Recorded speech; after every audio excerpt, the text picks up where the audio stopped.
Dans ma dernière vidéo consacrée donc à la remise en condition du tour, je vous avais montré comment j'ai modifié, comment j'ai réparé la manette de blocage du fourreau de la poupée mobile.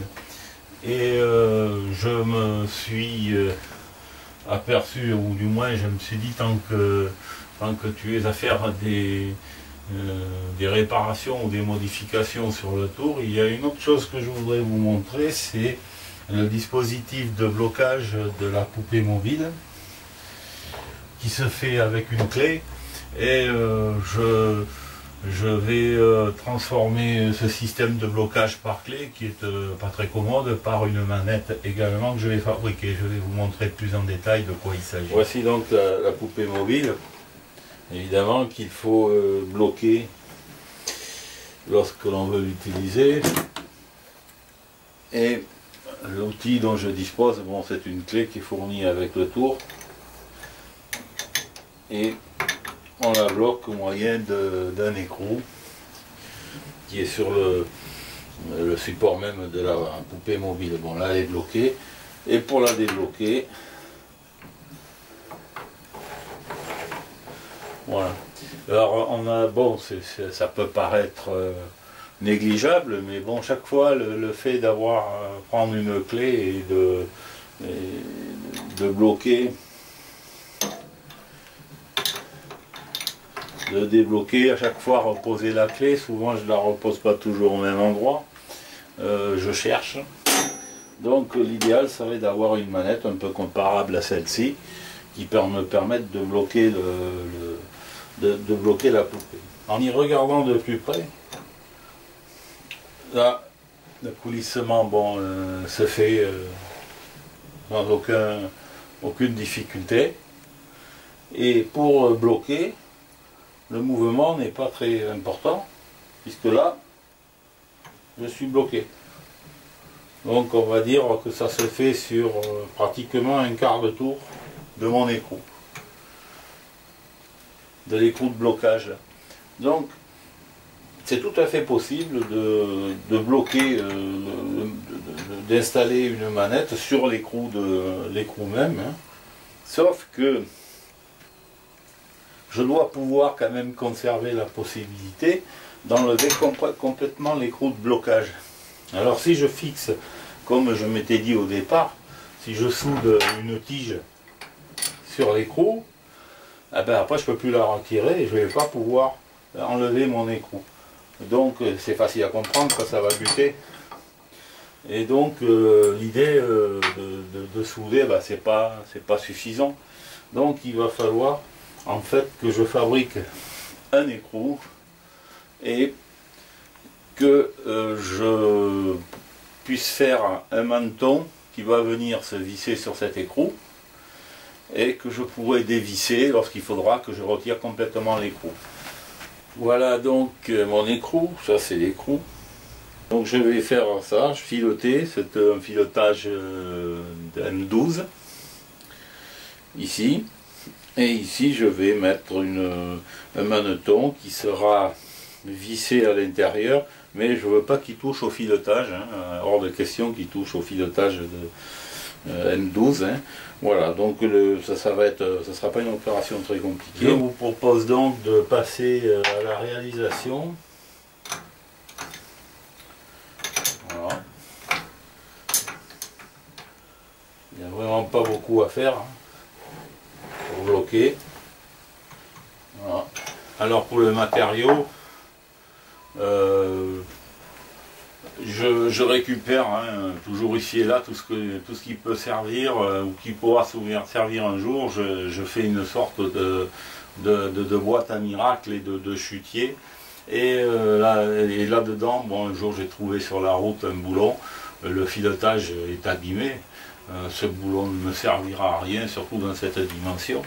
Donc il me servira de matière première, je l'ai ramassé, je l'ai mis dans ma boîte, et voilà, je pense que en coupant ici, là, je vais pouvoir usiner là-dedans l'écrou qui me servira. Il y a suffisamment de matière pour que je puisse percer et fileter à l'intérieur le menton, hein, et ici au centre évidemment le filetage M12 qui va servir pour bloquer la poupée mobile. Donc je vais passer un petit peu autour, et puis je vais également ici enlever les inscriptions qu'il y a, faire un petit peu arranger tout ça, que ça se présente bien.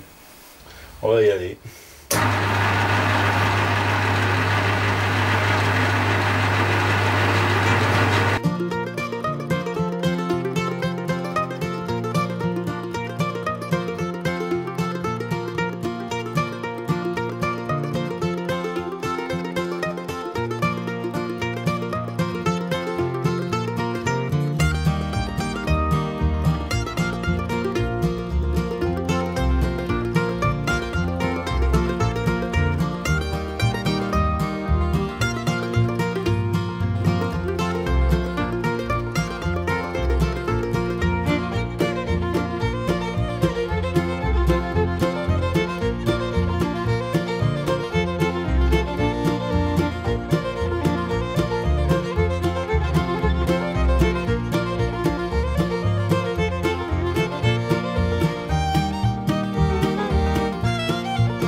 Bon, ça sera bon.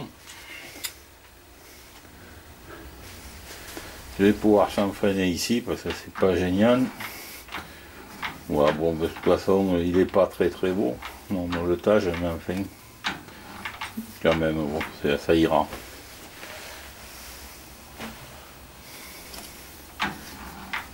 Alors maintenant, ce que je compte faire, bon, je vais tronçonner ici le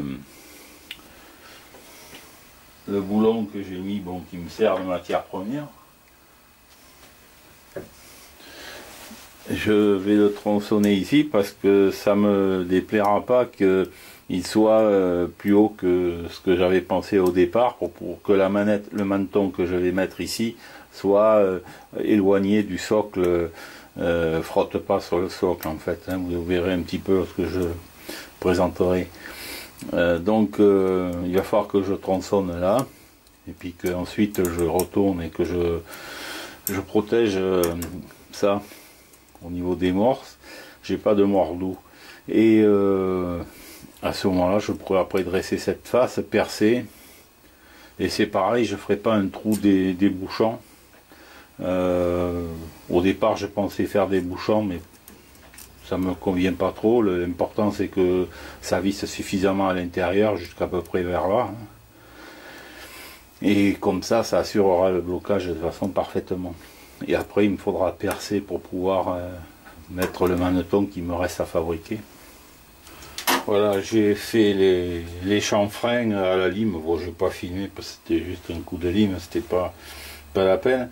Et maintenant je vais essayer de tronçonner. Alors bon, comme mes outils de tronçonnage ne sont pas à mon avis top, et puis parce que d'une manière générale je m'en sors jamais très bien, donc je vais faire une gorge, et à la suite j'irai à l'étau et je finirai à la scie comme je fais habituellement, parce que je vais rarement au bout avec ces outils.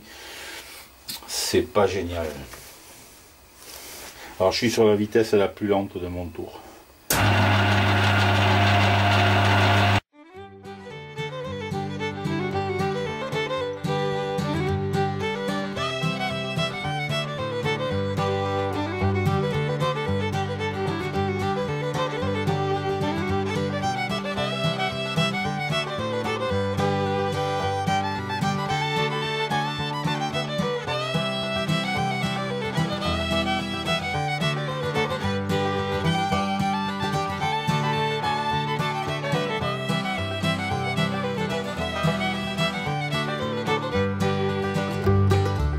J'arrive au maximum bientôt. Je vais devoir finir à la scie. Bah, ça allait pas mal. Bon, on va finir ça à la scie.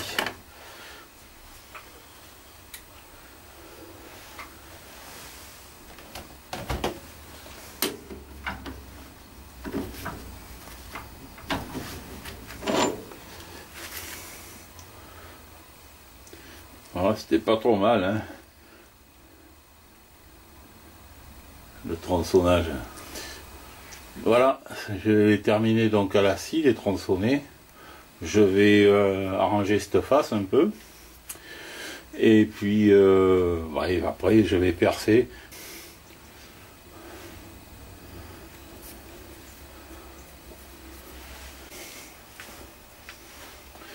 Je vais maintenant dresser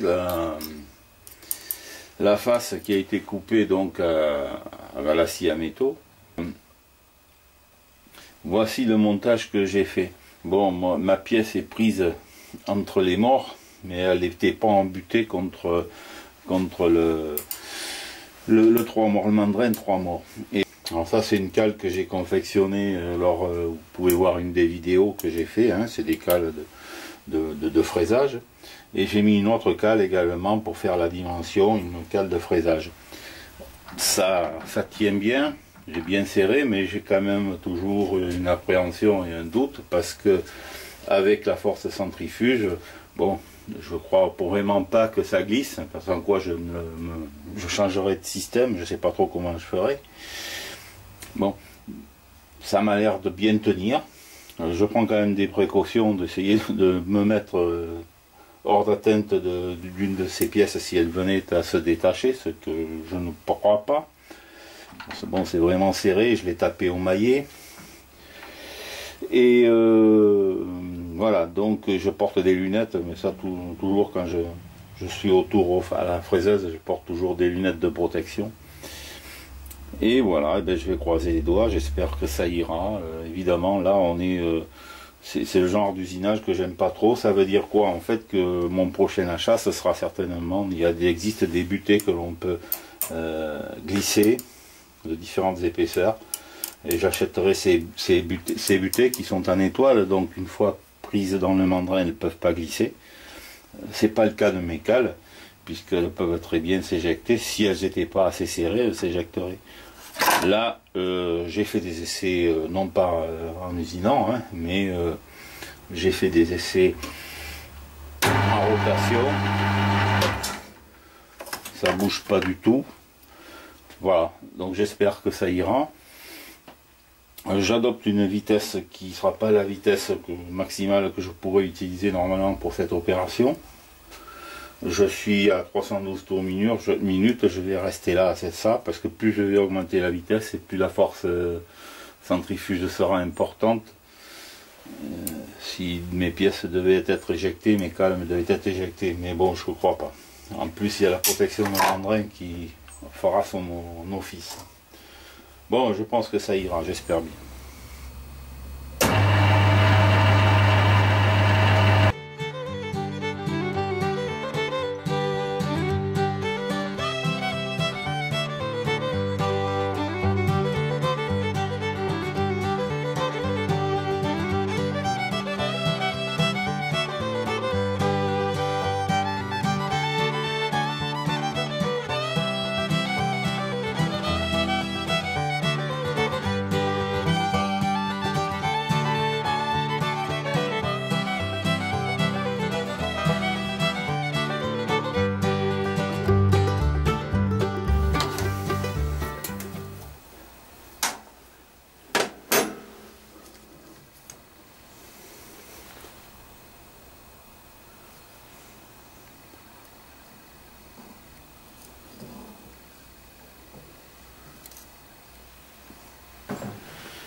Bon, maintenant il reste plus qu'à tarauder. Enfin, c'est pas encore fini.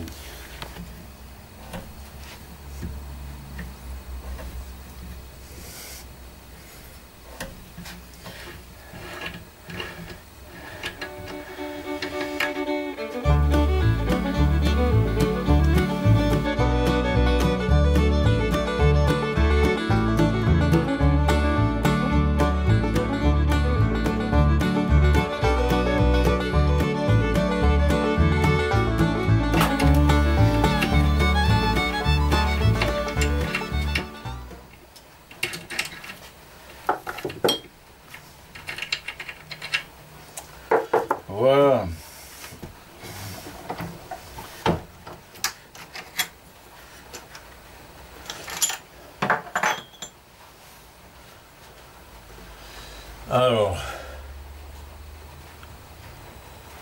je peux pas aller plus profond. J'ai mis en place l'écrou en fait de blocage que j'ai fait. Bon, ça va bien, il bloque bien. Vous pouvez voir que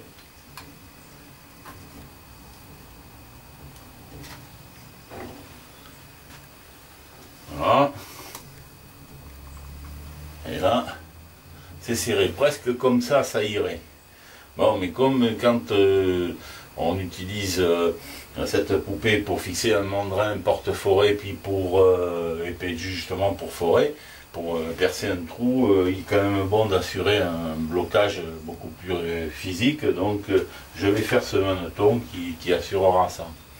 Voilà, ça va être le travail à faire maintenant pour pouvoir terminer cette petite modification que j'apporte à la poupée. Dans ce morceau de rond, c'est un rond de 13 je crois, je vais usiner donc le maneton. Alors il y aura en fait la partie vissante du maneton sera à 8 mm, et le reste je vais nettoyer évidemment ce rond, et puis le reste sera usiné de façon conique.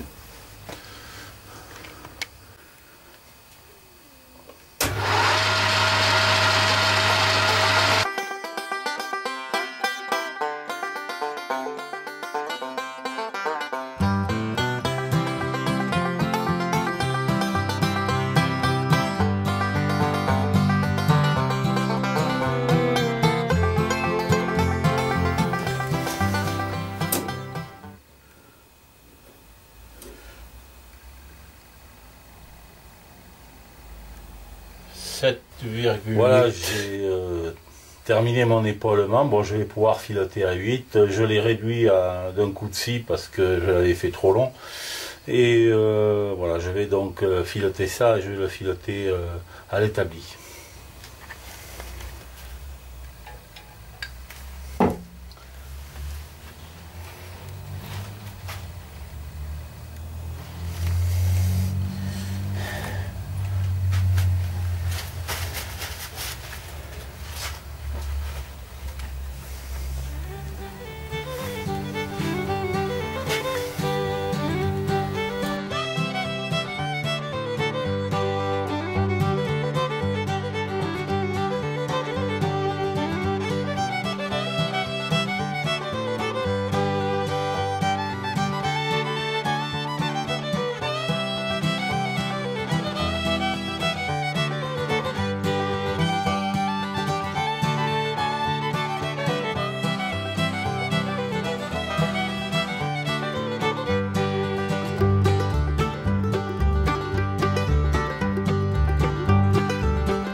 Voilà, ça visse bien.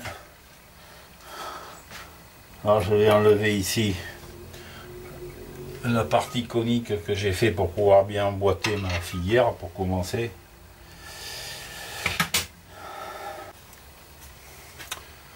Voilà.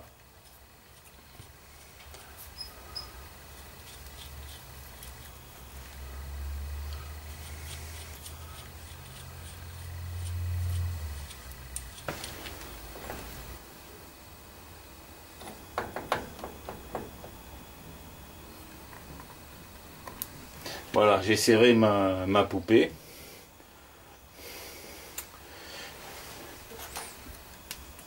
Je traçais mon repère, donc je trace un repère où viendra se fixer le maneton. De cette façon-là, j'ai encore de la marge pour serrer davantage. Cependant, la poupée est bien serrée. Je vérifie le déblocage.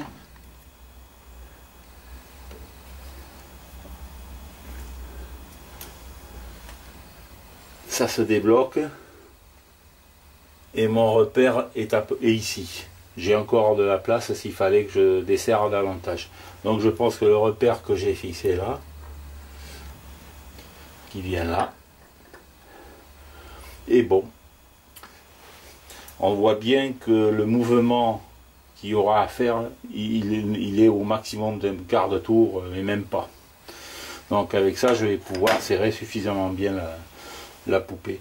Donc là, je peux maintenant récupérer mon boulon et percer et tarauder.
Voilà. Je vais mettre mon manneton. Voilà, il prendra assez. Bon, évidemment, il va falloir que je le raccourcisse. Ça, c'était prévu. Il vaut mieux faire plus long au départ.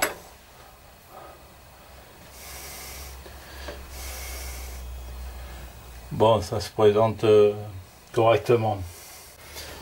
Voilà, je vais passer maintenant à la réalisation du manneton qui sera vissé dans le boulon. Vous pouvez voir en passant que j'ai fait deux trous taraudés. Ce sera par commodité pour pouvoir choisir le meilleur emplacement pour le manneton. Voilà, peut-être même j'en ferai un troisième vers ici. Ça permet d'augmenter le serrage si c'est nécessaire. J'expliquerai ça en fin de vidéo. Alors j'aurais dû normalement me rapprocher du mandrin. Évidemment, je suis trop loin. J'aurais pu faire des passes plus profondes, ça aurait été mieux, sauf que j'utilise un rond qui est du fer à ferrer les zones. C'est pas rond du tout, ça tourne comme une patate. Et donc en clair, j'ai usiné la partie qui va être prise dans le mandrin, je l'ai usinée, elle tourne rond à peu près correctement. Et ici par contre c'est du brut, et là ça tourne pas rond. Si mes morts prennent là, ça tourne en patatoïde. Alors je ne vais pas mettre un mandrin 4 morts. Voilà, donc une solution de fainéant peut-être, mais bon, je vais voir si ça marche comme ça.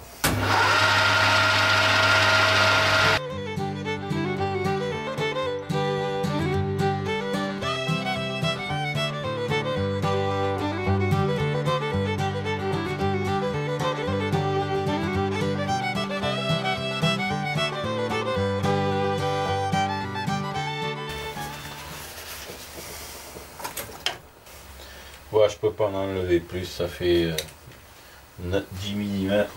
Après ça va peut-être être un peu trop fragile. Donc mon cône va venir là. Et ce sera pas un cône très important. Mon morceau de rond n'est pas d'assez gros diamètre. J'aurais aimé faire quelque chose de plus...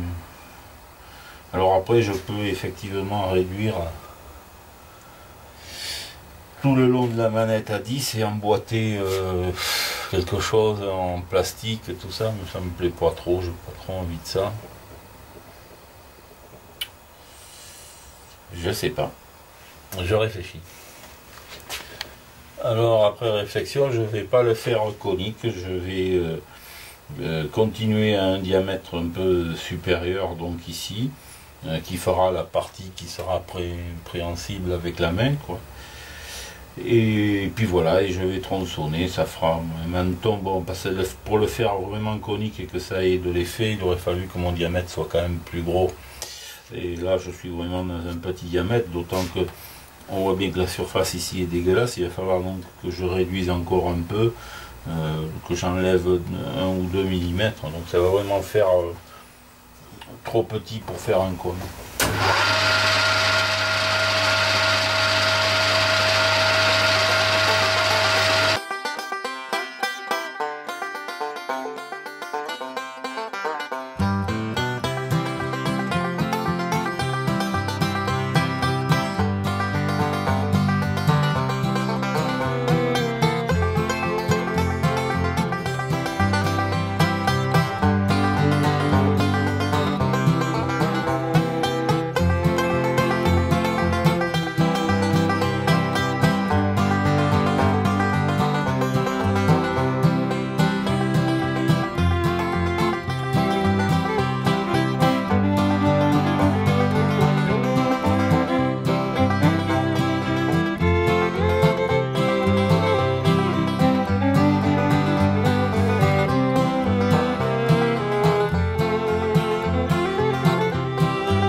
Le dispositif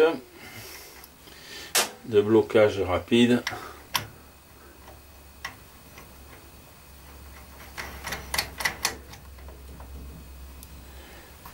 Voilà. Là ça bloque et j'ai prévu donc en fait le premier trou que j'avais prévu pour bloquer aurait eu l'inconvénient de mettre le manneton dans une position qui pouvait buter, enfin gêner dans le mouvement, bien que je pense pas trop, mais enfin. Donc du coup j'ai fait un autre perçage.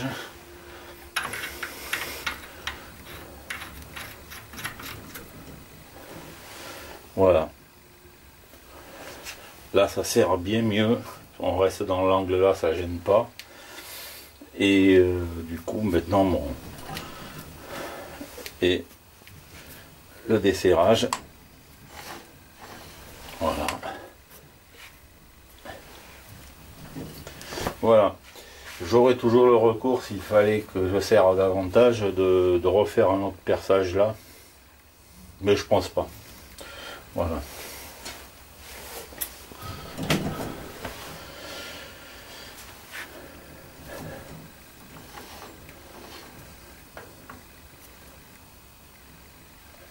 J'espère que cette vidéo vous aura plu et aura donné des idées à ceux qui possèdent des petits tours comme ça, d'améliorer l'utilité du tour. Voilà, c'est un petit bricolage, un petit usinage simple qui ne coûte pas et qui va quand même faciliter l'utilisation. Je vous remercie d'avoir regardé cette vidéo et vous donne rendez-vous pour une prochaine vidéo qui sera sans doute consacrée à l'achat de matériel que j'ai fait, de petits matériels. Voilà. À bientôt et merci à tous les abonnés.